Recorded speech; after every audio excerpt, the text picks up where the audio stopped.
I am welcoming you to breakfast.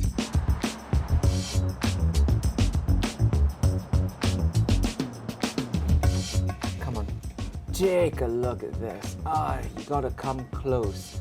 I wish you could smell this.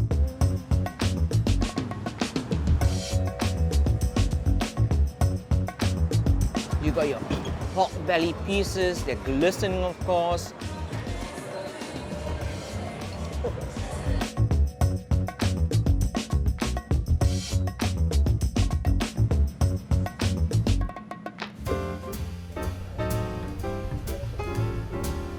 I travel the world writing, hungry to explore new flavors, eager to learn their every what and why.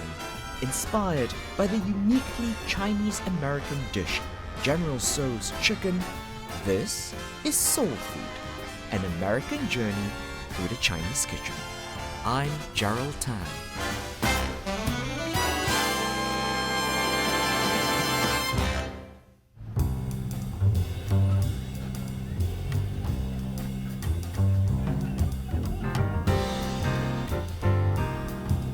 What draws people to a city, and what makes it feel like home? Atlanta consistently ranks as one of the most livable places in the United States. There's the southern weather to start, a mild climate that promotes outdoor living. Ample green spaces certainly capitalize on that, the numerous parks and a railway corridor converted into the much-loved Beltline.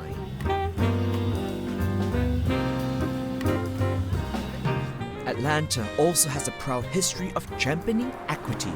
It was here in the 1960s where Dr. Martin Luther King Jr. and his contemporaries gave the civil rights movement national momentum to finally end legalized segregation. Atlanta started to sort of growing and a booming city mainly in late 1970s. That's very much contribute to the development of Chinese community. A flourishing job market brought in new settlers, and they in turn propelled the city's gastronomic scene. My first stop is obligatory, the oldest Chinese restaurant in the Atlanta metropolitan area, now approaching its 50th anniversary.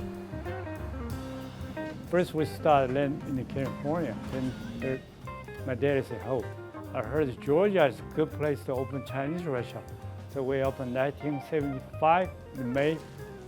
Once it started, business is crazy.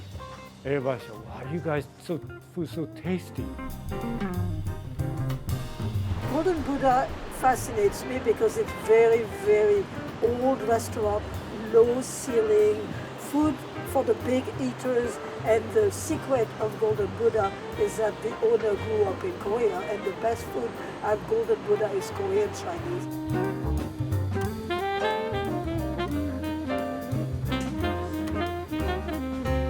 Chinese and Korean community started growing in this Atlanta. Then a lot of Korean people come back here. I heard you guys from, serving jjajangmyeon, and jambong and stuff. I said, yes, we do. Then we started serving, then started getting more popular.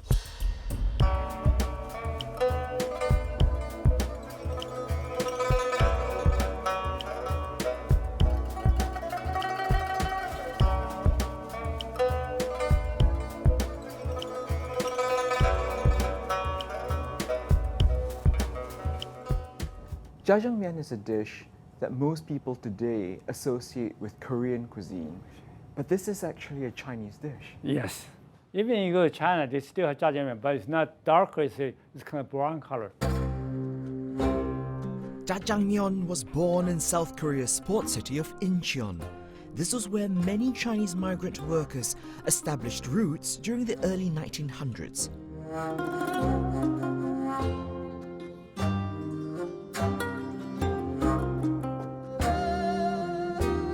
Modifying a dish from home called jjajangmyeon, the Chinese started incorporating a Korean fermented soybean paste known as chunjang. The thick jet black sauce is what gives jjajangmyeon its hallmark midnight hue. So you cook the pork, ground pork meat first. Woo! Oh wow! Look at that. Yeah. Once it's almost done, Right. then you put the onion. The white onion and the green onion.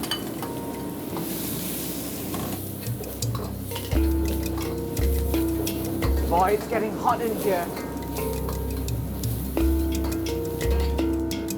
Then this is the soybean Black paste. soy. All right. Yeah.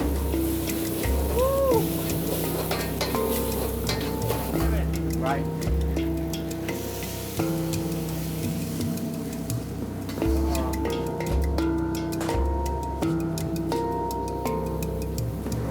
Smell all those ingredients with the fermented bean paste, but also to hear it crackle on the pan and the wok.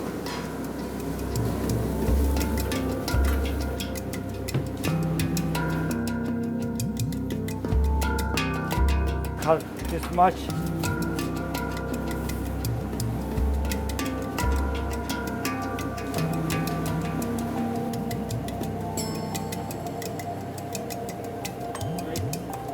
And one more time.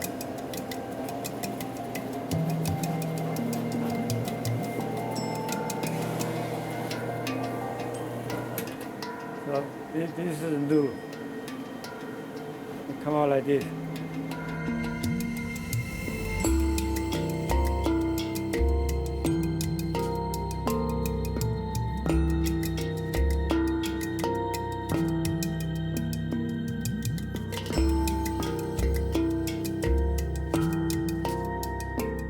I'm going to now finally poke through, and you can see, you know, the texture of the sauce. It's thick and like a caramel almost. Yeah. I'm gonna bring this up. Actually, let's do this. Yeah, more. You can just mix up, go all the way up. Come on, take a look at this. Ah, you gotta come close. I wish you could smell this. Ah, it's still steamy. Whoa, on my finger. Good to the last lick.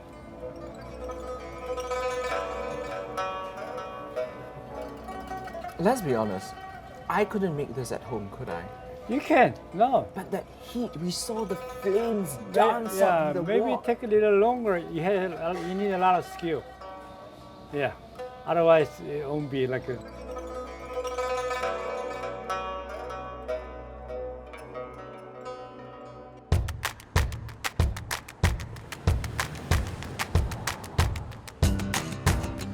Atlanta brims with temptation to appease any culinary craving.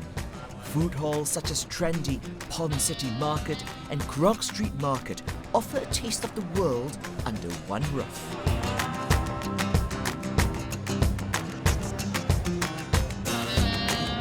Sometimes these global flavors will even come to you. One Jamaican couple of Chinese descent has found a way to build a mobile business while honoring their heritage. So there's a very big Chinese population in Jamaica. In the Caribbean and as a whole, actually, there is. So what kind of food do you serve here? We do serve Chinese Jamaican food. And what's the Chinese Jamaican cuisine like? So it has, you know how they cut up the protein small, like the chicken small and stuff like that? That's one distinction from like a typical Jamaican dish. But I think a lot of the Chinese Jamaican food comes from when the Chinese came over and wasn't able to get all the spices and ingredients that they use back home. They were able to substitute some of the Jamaican ingredients to make it taste or as close as possible to back home. We do like a lot of jerk food because that's, even though we are Chinese Jamaican, we're still Jamaican at the bottom of it all. So like jerk is just natural to us to eat, you know? So you can't have a Jamaican food truck without jerk food. Jerk is a cornerstone of Jamaican cooking. Meat is seasoned in an aromatic blend of herbs and spices, punctuated by fiery heat from Scotch bonnet peppers, then grilled to smoky, crispy perfection. Many recipes for jerk marinades these days call for 5-spice powder and soy sauce, a consequence of the Chinese in Jamaica.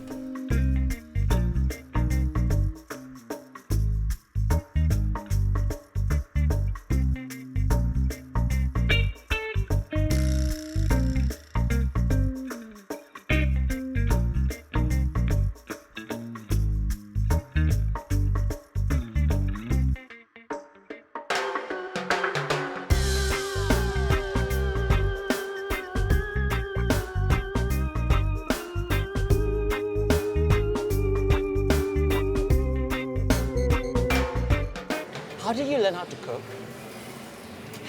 I mean, you're Chinese, how can you not learn how to cook, you know? it's always, my parents are always cooking. The house in Jamaica is always hot. What are some of the flavors that your customers find very surprising?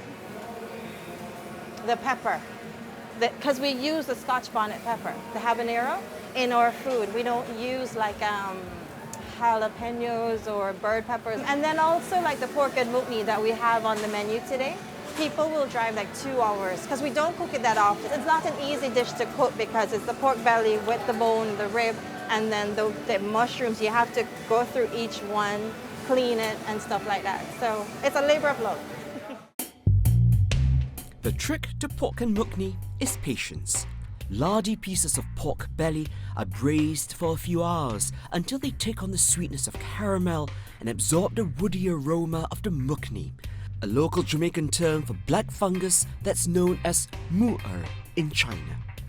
And here's our pork and mukni Aha, thank with you. white rice and a pickled cucumber salad as well. All right, hold on, I have to take a peek and see. So take a look right here. You got your pork belly pieces, they're glistening of course. And this, what they call mukni.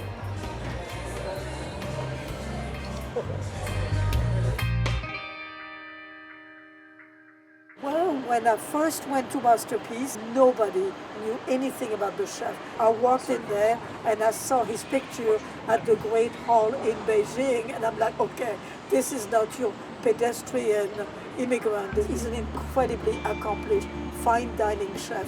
To me, it's one of the best Chinese restaurants in the nation.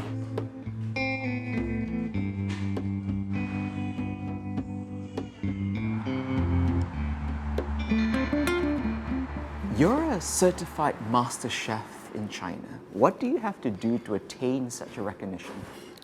首先呢，你得就是技术性一定要好。在中国的时候，就是我们参加那个第5届全国烹饪技术比赛，然后参加总决赛，我获得很好的名次，然后被人民大会堂相中，然后把我的技术，把我的琼脂雕刻交给他们。我现在这几刀，不是说我之前就会，是从刻得非常笨拙，然后刻得非常慢，一步一步的逐渐提高自己的境界，再提高自己境界，一步一步逐渐的达到这种境界的。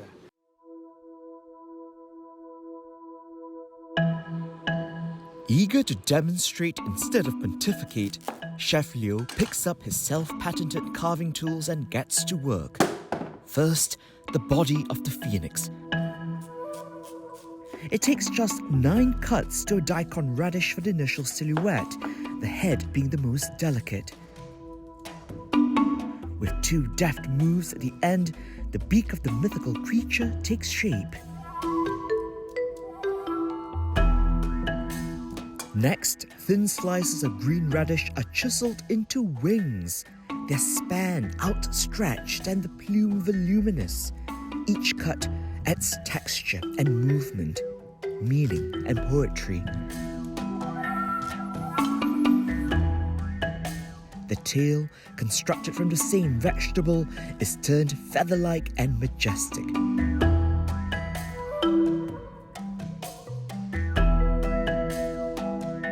finally, some intricate details from a carrot, the comb and wattles of the fowl. The phoenix head is now complete, the illusion magical.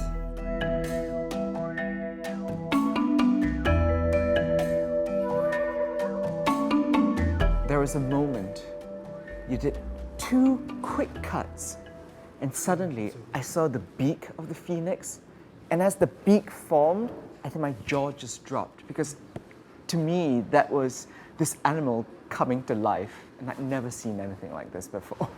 雕东西呢，它不是说是，非常就是难，它主要就是用那个思路去套。 So what is your advice for someone who's never tried food carving, who's now inspired looking at this? How do they get started? 先做厨师，首先你对食材要了解，它的硬度，它方方面面，这都属于烹饪方面的东西。能做出那个雕刻艺术来，它一定是要高于烹饪的，是烹饪方面的，雕刻艺术是烹饪的一枝花嘛。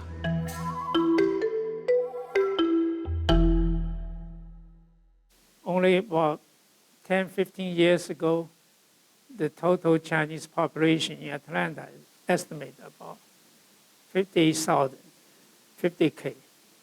But now it's about 120K. It's definitely growing, the Chinese population. And probably happily so because people saw this part of cultural diversity of the South.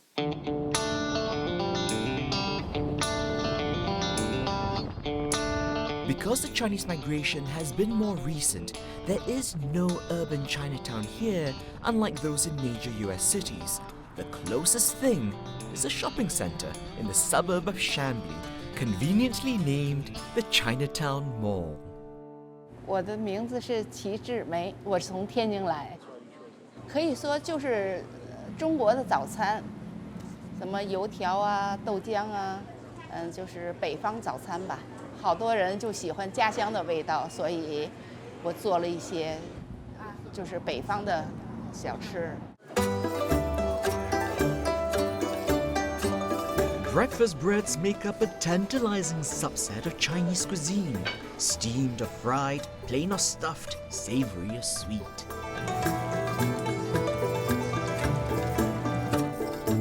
The word bing usually typifies a dish-shaped flatbread. Famous iterations include chongyou bing, flaky pan-fried scallion pancake, or tangyou bing, deep-fried dough coated in brown sugar.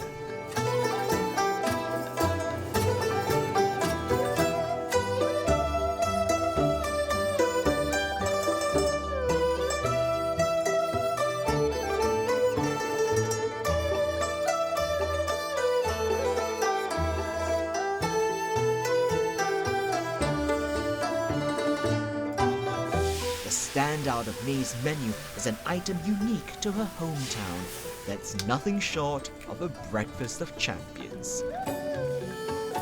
天津的煎饼果子是绿豆面、小米面的原料做成的，用一个小木头的刮板在称上刮大了，完了再放上鸡蛋、葱花，有的人呢是放油条。 有的是放薄脆，抹的酱是甜面酱，就是有的人喜欢辣子，放一些辣椒，就这些。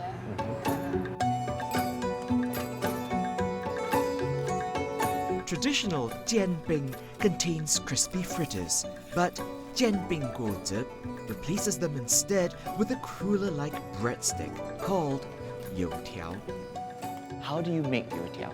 首先和油条面非常讲究。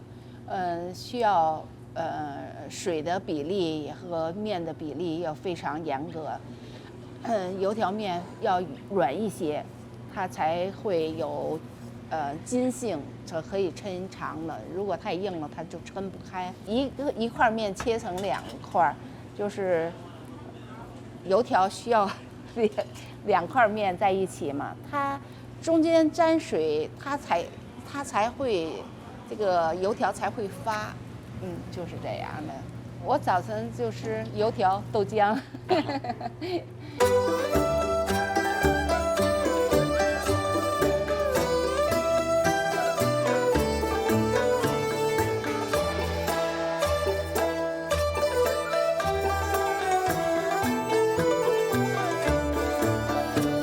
Aha! So, I am welcoming you to breakfast.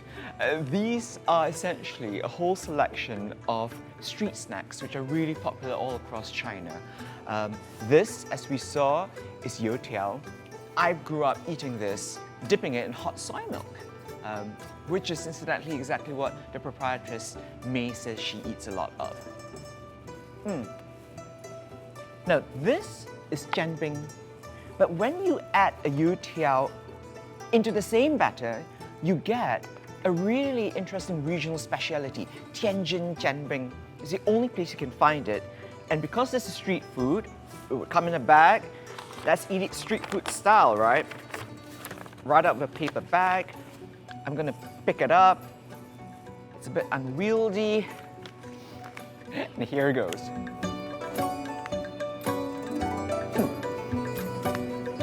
This isn't a gentle breakfast. This is an entire meal in your hands. It's the kind of thing that will just fuel you for the entire day.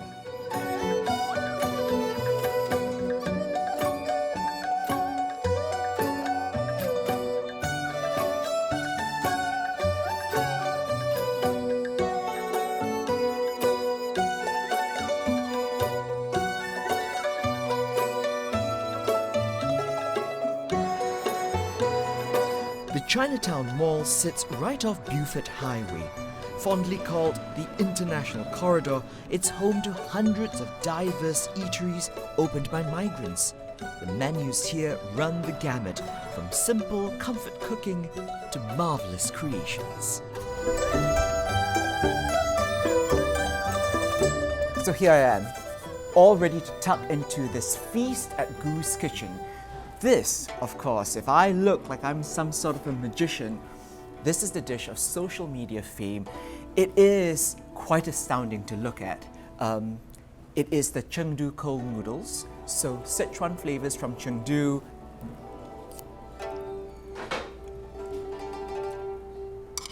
The real reason I'm at Goose Kitchen, even beyond this stunning dish, right here, the Sichuan tofu po' boy. Po' boys, as we know, are a Louisiana specialty, named for the poor boy, a sandwich, basically. But what's beautiful here is that you've got this Sichuan meets Southern.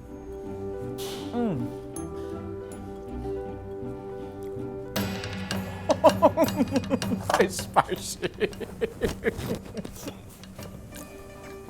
I'm going to start sweating. The tofu morsels have been lightly breaded, deep fried, got all your traditional Sichuan seasonings in there, but all tempered by essentially a coleslaw.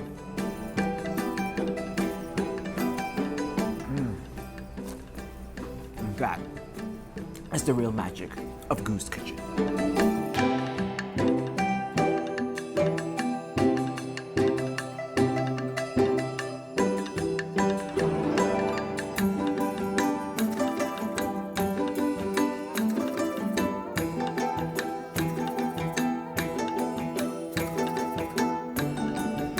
After tasting my way through Atlanta and its environs, I find it impossible to settle on a singular highlight.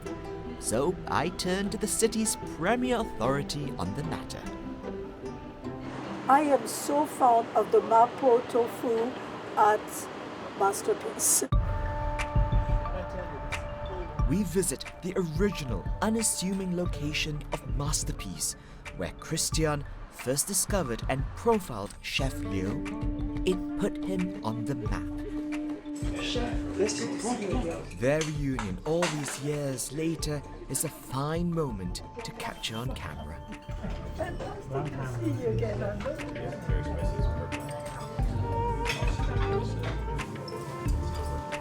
So, is this everything Oh. like what you remembered? And Christian? more and more and more. It has been too long. It's been too so long. amazing. I love the aroma of the meat, the richness of the sauce. It is perfection, and you can hear it, smell it, feel it. What sets Masterpiece apart from all the wave of Sichuan restaurants and other Chinese restaurants in the city? Well, the first wave was a very working class cuisine and the education of the chef. So when he came to Atlanta, he was the absolute top of the hierarchy in China already. He was a celebrated chef. Nobody does this type of presentation. Do I know another Chinese chef who is doing carvings?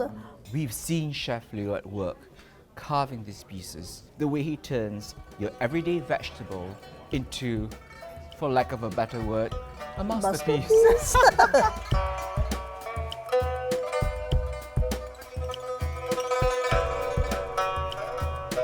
What is the style of your cooking? What is your perspective? 我就是要把那个我理解的那个中国味道，传统的那个味道，我体会的那个味道，我要给它展现出来，然后用现在的这种材料，还有当前的这种调料，通过我的思路给它糅合在一起，表达出来。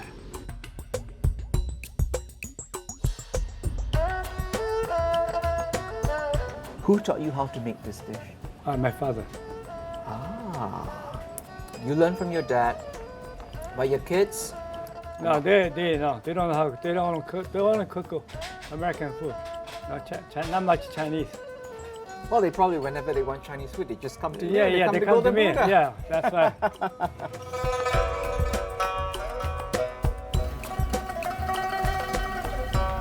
So many people are enamored of the idea of owning their own food truck. What's it like? As you can see from earlier, it's a lot of hard work, a lot of moving parts. So it's not easy, but we love it. We put a lot of love into how we cook our food and time. So it's not something from yesterday you're eating. It's something fresh made this morning or right now at the venue. It's something that we do together. We do it with our family, and we make people happy, and we see them smile at the end of the day.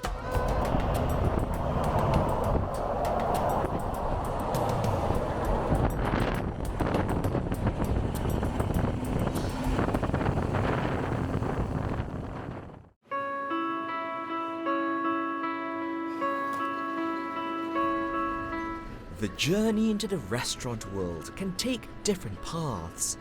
A learned vocation, a family business, a calling. But the shared determination to succeed brought these cooks to Atlanta, a new home which opened its doors, even if they seemed tiny at first, to a whole world of possibility.